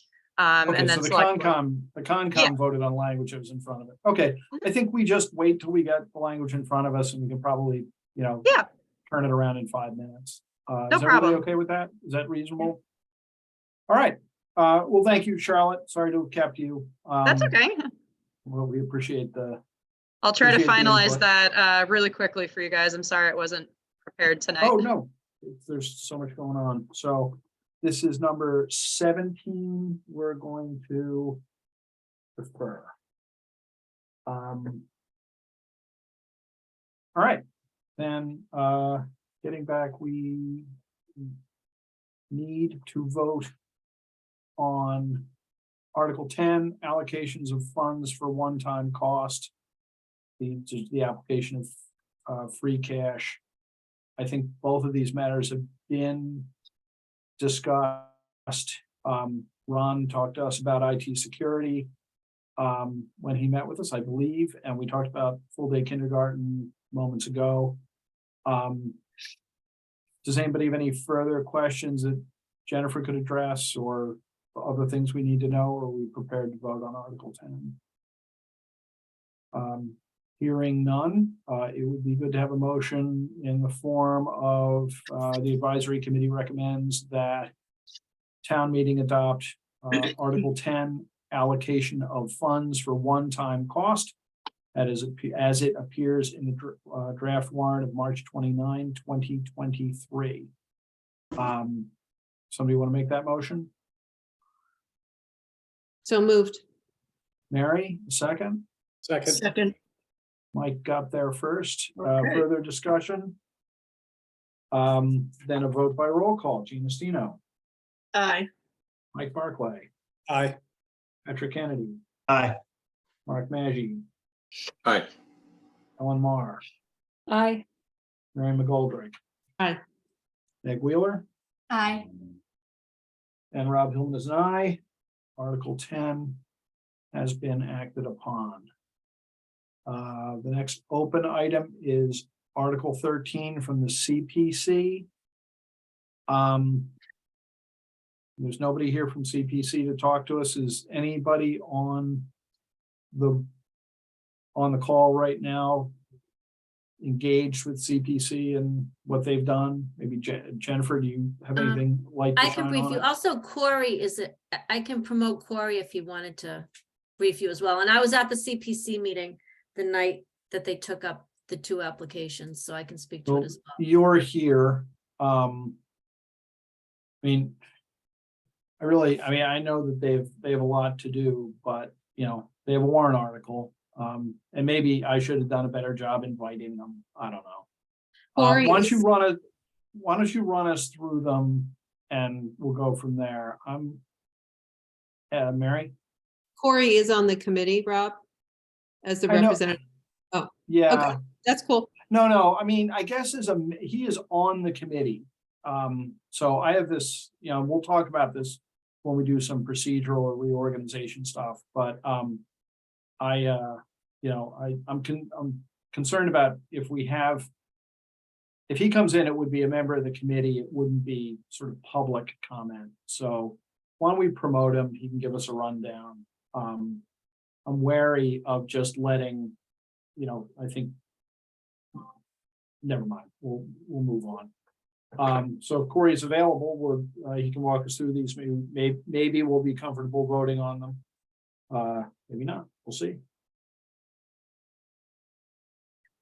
I can, if you want, I can Yeah, start. Jen, actually, Jennifer, I don't want to put Corey on the spot. At the Yeah, end I of the can, day. I was at the Why don't you meeting. I just- can Yeah, tell why you. don't you just walk Yeah. us through? All right, so I went to the last CPC meeting because they were taking up, they wanted me to talk about their available funds. So I didn't stay for the whole thing, but they did have significant discussions regarding the courts and fields. And they did vote 119,000 for the design of the fields with the field study that Michelle Leary had presented. And they also voted $1 million towards town hall. Now, with that being said, after the select board last night deferring major capital projects to a special, Chris didn't want to put those on the warrant. So I just wanted to let you know that's what happened, and that's why they're not in front of you right now. So really, the only thing, and I guess you could get an opinion from town council, because the CPC did vote it, but it's not in front of you. But the rest of what's on this warrant for CPC is just the 10% reserves and the 5% for administrative costs. There's nothing else. well, I assume the 10% for reserves are the 63.2s, and then the administrative sub-account being half that number. Exactly. So as Um, you know, every year, I'm sure this comes in front of you, the Community Preservation Act. In the act, you either appropriate or reserve 10% of your estimated revenues for the three areas that you can appropriate money from, which is affordable housing, historic, or open space recreation. So that is required to go on the warrant to reserve it. And Okay, that's so this why is, it's on the warrant. this is like a required minimum distribution. Yes, They have to do this. It's ministerial. It has to be done. that's It might correct. be worth voting on, but I'm open. Pure to- housekeeping. Yeah, exactly. Mary? Just a question, Jennifer, does CPC have to vote on these allocations, or is it just automatic? Well, they should vote on I've done it both ways because it's statutory. And I do believe you know what, I was so caught up in the applications. I'm trying to remember if they actually took a vote, but it is statutory, so we have to do it anyways. Even if they didn't vote it, I still have to do it. Right. And I don't see it. Go ahead. I'm sorry, Mary. I know. No, my curiosity is whether, given that the two items that they did vote on are now no longer on the warrant, if they voted any actions themselves as a committee that we're seeing on the warrant. That's a convoluted way of saying something. You bring up a good point. I can't remember if they actually voted the reserves. I know it's on the warrant every year. There was so much talk on those two applications. They're not meeting again before town meeting. I can check, but I'm almost positive they voted for that. Cause that it was cause Chris's office, town manager takes care of the warrant. So it wouldn't have been on there unless they voted it. Okay. Mike? Jennifer, and then just Patrick. maybe slightly off topic, but the $1 million that was allocated for town hall was going to be borrowing against future CPC collections, correct? That's correct.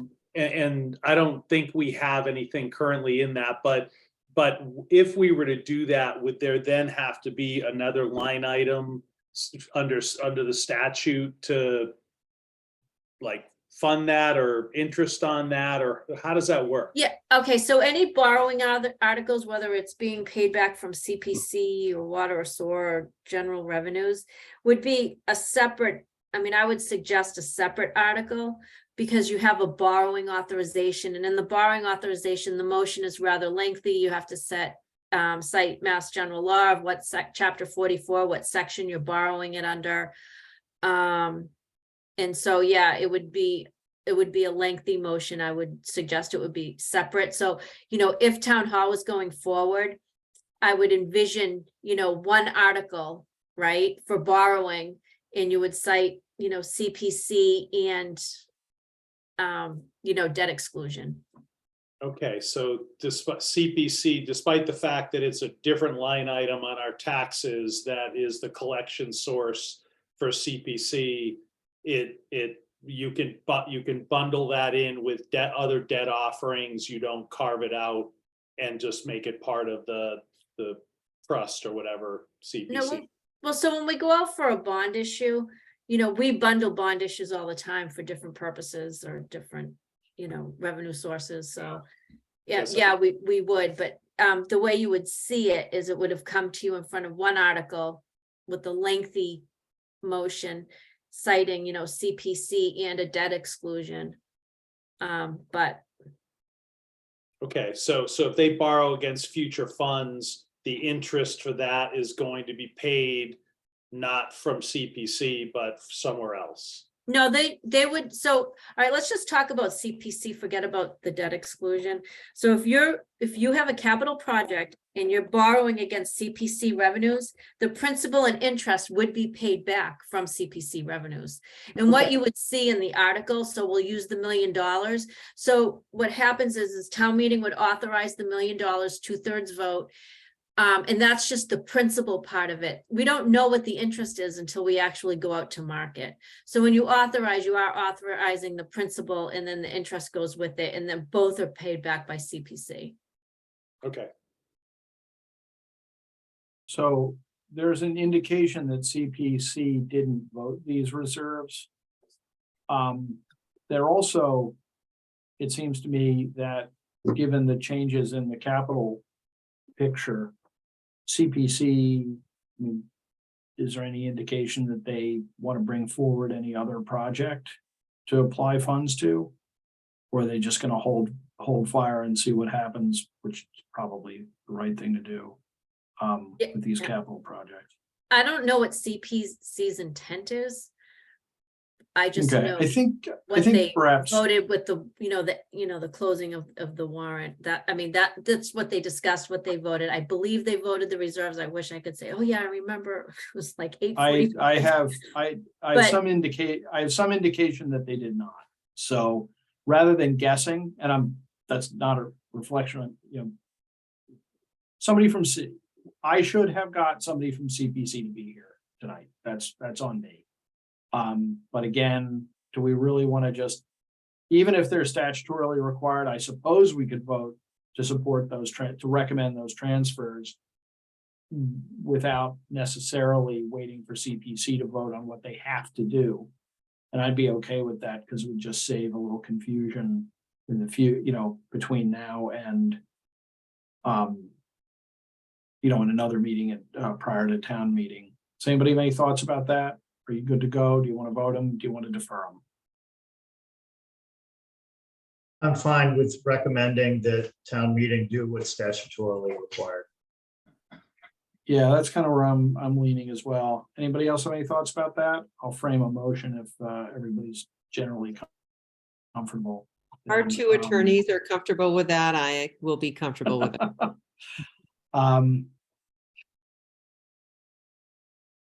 Okay, then just get the right document in front of me. Bear with me a second. I give no legal opinions to the town of Cohasset. Yeah, I'm not covered for that. It's not my policy, but so this was Article 13, then why don't we say the motion to the effect that the advisory committee recommends a town meeting adopt Article 13, Community Preservation Committee expenditures as they appear in the March 29, 2023 draft warrant. Anybody want to move that? So I moved. move that. I think You Mary, win, Patrick. all right, Patrick wins. Second? I'll second.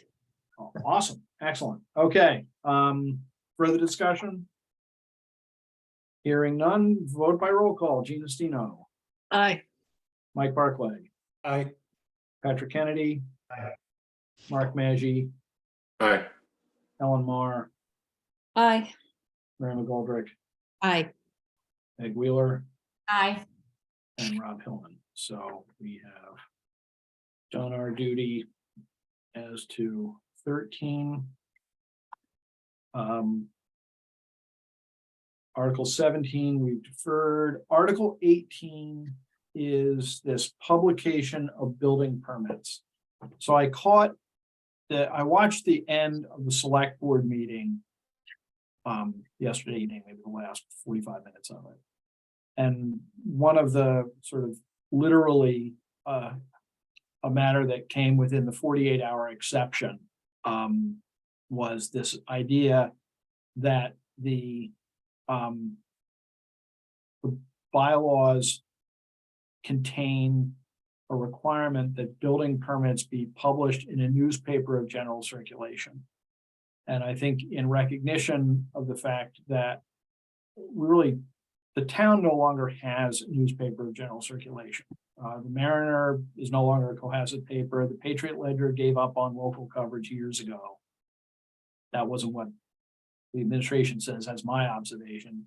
But the notion is that the building inspector will cause building permits to be published on the town website. And a couple of other changes that you can see in the draft warrant. It makes perfect sense. They probably should be there anyhow. For all I know, they are there as a redundancy, but the idea of having to publish them in a paper is no longer a thing, which was in the town I grew up in New Jersey. The only thing that kept the local paper floating was public announcements. That's just no longer a thing. I have Foreclosure no problem- notices at down times. One more time, Patrick? Foreclosure notices at down times. Yeah, yeah, exactly. And missing air notices. But the so I mean, it seems it's ministerial. The select board adopted it after a shorter explanation I just gave.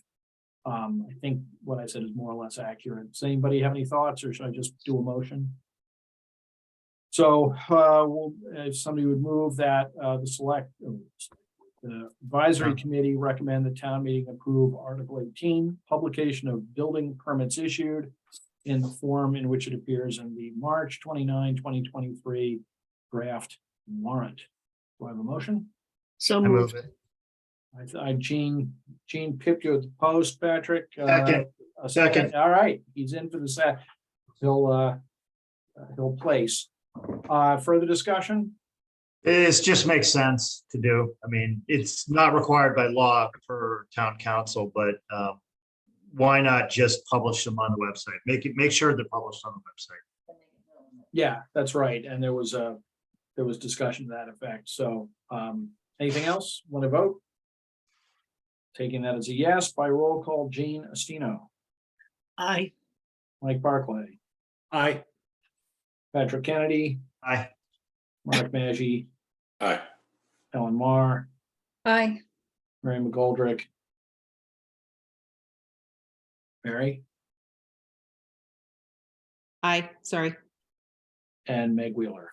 Aye. And Rob Hillman, I too am an aye. So we have voted on all the articles that Chris had listed that needed a vote. Ellen, do you happen to know if we're missing anything?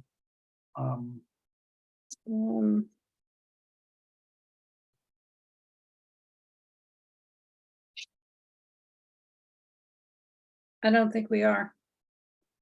Grand. All right. Well, there are a couple of other things that are within. Well, I'm sorry, Uh, I take it back, 1 through 3. Right. We don't typically, Do we vote on the annual town report? we haven't seen any yet. I mean, we're not gonna vote on one, obviously, the annual town report.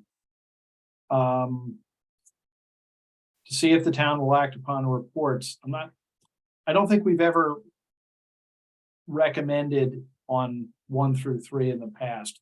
They aren't really the things that we represent, right, that we recommend. And they're not, as you see in the draft warrant, there's not an open line for anybody to approve them. So I think not. Okay. So I don't know whether anyone else in the committee watched or got a summary of last night's select board meeting. But there were, we had placeholders for a number of capital projects on this warrant, and we had presentations on them, and we heard comment, and we had committees that were working with the committees bringing forward town hall, fields and courts, the school feasibility study. There was discussion of a public safety building survey, the select board at their survey feasibility study. At their last meeting, I was watching it because that's what I do. And there was discussion of establishing stabilization funds that sounded like they related to capital expenses in the schools. But a stabilization fund that would be, it would be an override to Prop 2.5, so to require that whole process.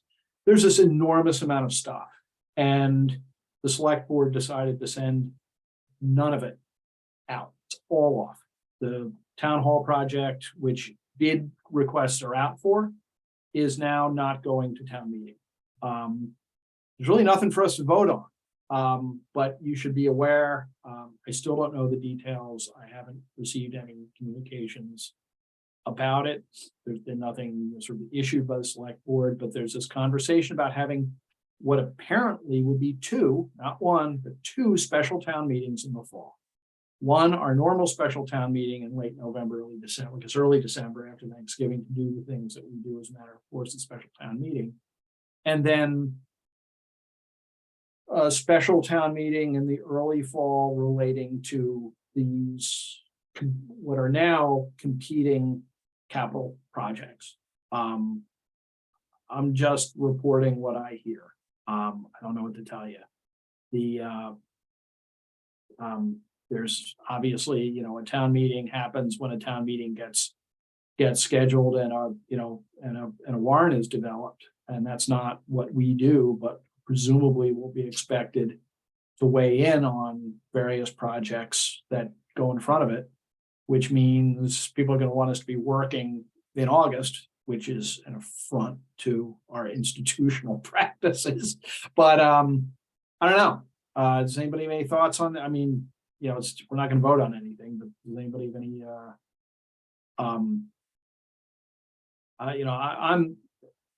I'm disturbed on two levels. One is that there is there's a long held shovel ready project that we got to a point where there apparently hadn't been a plan to pay for it. And now it's getting shelved after a lot of expense.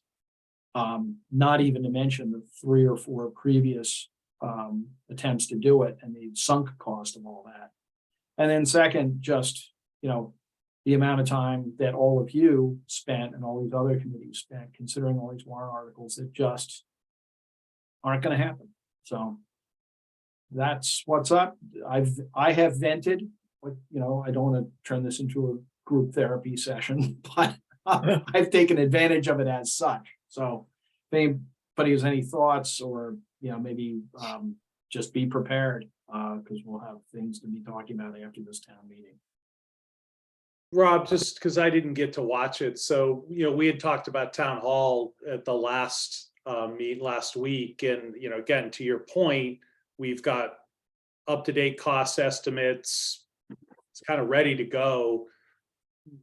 What was the reason why this isn't? I mean, whether it gets voted or not, I guess we'll find out, but I don't really understand why that one isn't going. I listened to the meeting. I watched the meeting, and I'd be hesitant to say what the reasons were because, there were multiple participants with multiple reasons articulated for the votes that were taken, which were not unanimous. So if you pick up about the last 45 minutes, from about 45 minutes from the end, there's about a 20-25 minute discussion about kind of how this all came to be. But I can't really answer that question. Okay, fair enough. Ellen, you had a hand up and then a hand down. Yeah, no, I mean, I watched it too. I watched, from when they came out of executive session and one of the reasons that was, offered up to delay it to a special town meeting beginning of October was because there wouldn't be enough time once it gets on the ballot, which is 2 weeks after town meeting. There's no opportunity to be advocates for any of the projects. And the time between town meeting on May 1st and a special town meeting in October would allow town leadership the ability to socialize all of the projects with the community. That's fair. I mean, there was some expression by members of the board that they regretted that that process hadn't started earlier, so that we were now where they project to be in October. Does that sound, I mean, I heard that. Ellen. I mean, it's all on tape. That's a good thing about this modern world we live in, is Yeah. anybody can go back but the short of it is that, our job is to vote on things that are going on the warrant, and these things are not going on the warrant. So, that's where we're at. So in terms of our agenda, I think, Ellen, we have one set of minutes. Two, Two. Can you walk us through them and we'll vote? sure. So I sent them out for last week's meeting, so we have minutes of March 1.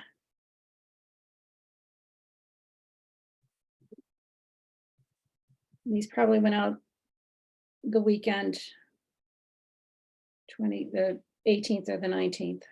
You have two emails on Saturday, the 18th, with minutes of the 1st and the 15th. Okay, So- thank you. Why don't we look at the minutes of the 1st? And who wants to take a quick look? Here we are.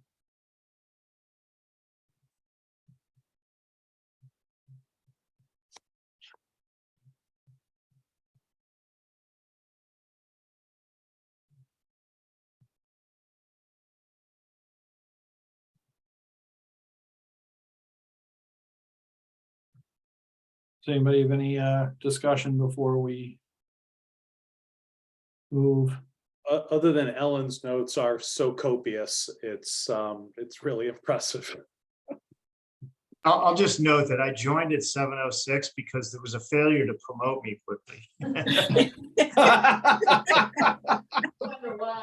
That was the next meeting. That was the March 15th meeting. Yeah, This you're- one was, I was coming back from the funeral, actually. Yeah. Yeah, so, so Patrick, were you at any of the March 1st one? No, March 1st I was absent. I thought not. Okay. Does anybody want to move these minutes? I will. Okay, we have a motion. Do we have a second? Mary Second. is a second. Discussion. Hearing none. Vote by roll call. Gina Stino, Aye. Mike Barclay.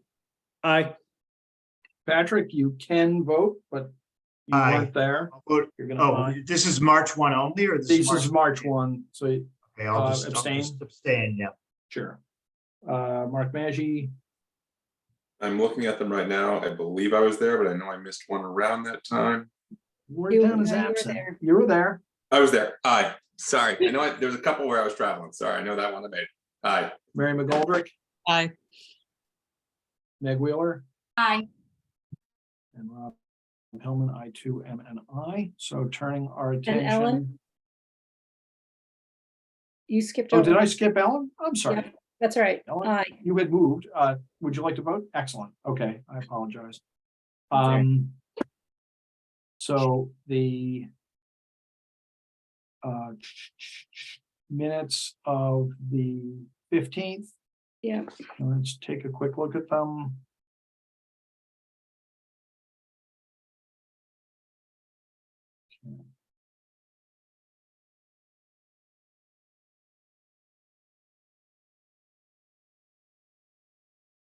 This was the zoning presentation.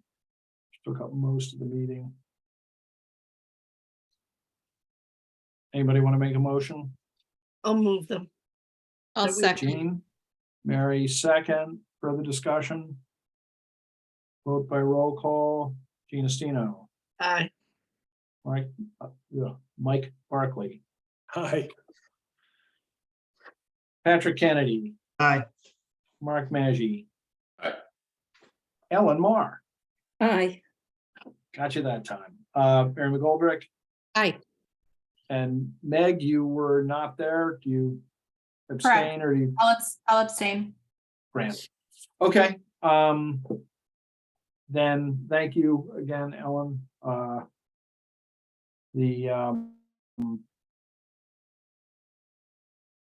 I'll update the article spreadsheet and redo the articles based on today's warrant and send out our votes.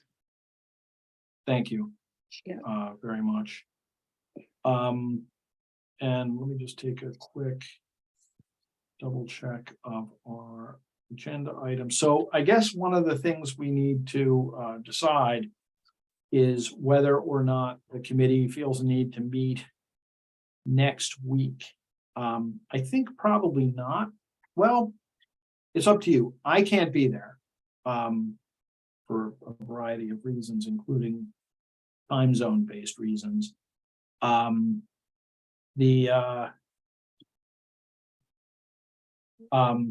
We should meet before town meeting, even if it's just a brief meeting to go over any presentations we may want to make and to vote the couple of things that are still loose ends. But we can schedule that for maybe the Wednesday in the week after the April school break. Is probably a sane time to do it. Does anybody have other thoughts? Then do you want to put us, does anybody have a I calendar likely up? can't make next Wednesday. Okay, I'm available the 12th, but then gone the school vacation week. So I 12th and 26th are my availability for April. I was going to suggest that we schedule a meeting for the 26th and take up any loose ends then, and we'll be ready for town meeting on the 1st. Because we're not going to get anything else into the warrant, and we voted everything we need to vote that's ripe to be voted. So, Mary? Just backtracking us a little bit, because I don't think there's, I mean, you never know what's going to happen, but it doesn't seem like the agenda would be too full for the 26th, which is a good thing. Are people comfortable with the information that Tom Callahan sent out with the slight changes in some of the language of the zoning bylaw articles? Or is that, because if that's something we need to take up to revote, that may just take a little more time? Actually, and I think that's consistent with our agenda. You reminded me, Mary, and maybe we can do it now, or maybe we can wait and do it then. Is we voted unanimously in favor of each one of the zoning articles. It was a good and thorough meeting. Since we voted, there have been some changes. I've looked at them and I've discussed them with Tom, and they're really not material changes. There are some changes in scheduling and other things. We can do one of three things. We can either basically do nothing and take the position that we voted for them in the form in which they appeared in that warrant article, and really substantially they're in the same form. Second, we could take right now or at a subsequent meeting, so second or third, we could do a confirmatory vote saying that the advisory committee, votes to, reaffirms its votes, incorporating any immaterial changes that have been made. Or maybe that should just be left for the 26th. Does anybody have strong feelings about that? I would rather the warrant go to the printer with our recommendation in favor. I think that actually is something that people find useful at town meeting, to see, oh, the advisory committee, whoever they are, have recommended this, rather than deferred to town meeting. Thoughts? I have no problem with that. I think Tom sent everybody on the committee a copy of that, or I forwarded it. Everybody received it, Yeah. right? Yes. Okay. I think just to be thorough, would anyone mind if I proposed a quick motion to kind of affirm our votes so that people can comfortably publish a warrant that has our recommendations? I So agree. I'll propose this, that the advisory committee confirms that its votes on the warrant articles relating to zoning bylaw changes are confirmed, including such, let's call them immaterial changes, since our initial vote. That won't be published in the warrant, but it'll be sort of in our minutes and therefore on the record. Does anybody want to make that motion? So moved. Second, Further discussion? Yeah, my only question, Rob, is just in the, I don't know if anyone's gonna do the informational summaries, but typically for zoning articles, those are very helpful because the average person coming to town meeting hasn't really been through the zoning articles. And as we saw a year and a half ago at the December meeting, they can get derailed really quickly. And I just think there's been a lot of good work that's gone into those, and it'd be a shame. I don't know, so just maybe have Tom tee it up or something where they've got a very, succinct, and in plain speak summary of what each of these articles is doing, because just again, a lot of hard work has gone into them, and they could easily be derailed. I agree. I'm sure that there'll be an informational summary and that Tom will have a good deal to do with that. And, he's been steering that ship for a long time, so I'm sure it'll be, good work. He was actually at the recreation fair. However zoning became recreation, I don't know, but I was at the recreation fair on Sunday up at Deer Hill, and he was manning a table with all kinds of information for passersby, trying to keep people informed. So I am certain that he'll engage in circulating and socializing this to try and head off confusion, real or invented at the town meeting. I couldn't agree with you more. Anything else? Isn't that the health and recreation fair? So maybe it's the public police power health portion of it. You'd be right, except they actually changed the name and took Oh, they health did? out of it for some Oh, they reason. Yeah, did? I don't know why. But there were still, it's a good program. I was there with various forms of scouting, and a lot of the town departments, particularly the town rec department, really go all out to let people know all the things that are available. And there are a lot of things available. It's great. So I think we have a motion in a second. You want to vote We this? do. Great. So vote by roll call. Jean Estino, Aye. Mike Barclay, Aye. Patrick Kennedy, Aye. Mark Maggi. Mark? I'm here. Sorry. Aye. No, other duties may have called you away. We're running a little late. Ellen Mar, Aye. Mary McGoldrick. Aye. Meg Wheeler, Aye. and Rob Hillman. I too am an aye. So we're off until Wednesday, April 26th at 7 o'clock. For what I hope will be a short meeting. And then we're on for May 1st. And I think it's typically our habit to post a meeting for, say, half an hour before the beginning of town meeting, in case anything comes up that we need to address. But we haven't, so that'll be there, but we don't. And then we'll see, hopefully, all of you at town meeting. Anything else? Any update of state law extension of Zoom meetings? Do we know? It's extended. Extended, okay. Yeah. I just got through MASC today.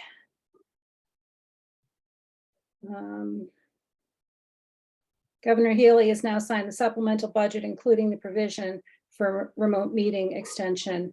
And I think it's through FY 2025. I'm never, ever gonna get to use my gavel. Oh, well. Bring it to town meeting. You might need it. I will. I'll lend it to I've got some Dan. loose boards on my deck if you want to come hammer them